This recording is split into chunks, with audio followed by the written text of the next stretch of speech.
कांजी के बरे। आपको आ रही है बात समझ नहीं? देना चाहिए या नहीं देना? में आया 2019 प्री। अब बच्चा परेशान है। वो कैसे परेशान है आपको बताता हूं। वो सोचता है पहले इसका स्क्वायर करूं या क्यूब करूं, कुछ भी हो। मुझे तो मालूम है ये क्यूब का स्क्वायर है, क्यूब का स्क्वायर है। मैं ये कह सकता हूं आपसे कि +2 करने पे ये होल स्क्वायर बनना चाहिए या नहीं?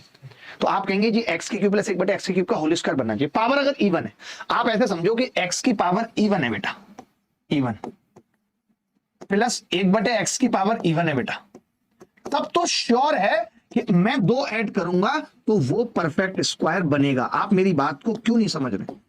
मैं आपकी गांठें तोड़ दूंगा, सच बता रहा हूं। बताओ आप, तो क्या पहले वाला बनेगा? नहीं। ये बनेगा? नहीं। ये बनेगा? बनेगा जी। इसमें 2 जोड़ देंगे तो 324 आ जाएगा। यही उत्तर है। आप बताओ, इससे हमने कोई काम लिया? क्या मैं ठीक पढ़ा रहा हूं भाई? आप बताओ, आपको मजा आ रहा है इन सब चीजों में? आप देखो, मैंने इस पूरे को छोड़ दिया। मैंने कहा जरूरत ही नहीं है। अगर x की घात 6 +1 बटा x की घात 6 है तो 2 जोड़ने पे परफेक्ट स्क्वायर बनना चाहिए। ओ कांजी के बरे, आपको आ रही है बात समझ नहीं? देना चाहिए या नहीं देना? रैंक लानी है तो ये क्यों नहीं समझ रहे इस बात को जो मैं बता रहा हूं? मैं कह रहा हूं पावर इवन है तो सवाल करना नहीं है। आप ये देख लो 2 जोड़ने पे परफेक्ट स्क्वायर बन रहा है नहीं, तो 322 में 2 जोड़ेंगे 18 का स्क्वायर बन जाएगा। बोलो बात आ रही है समझ में?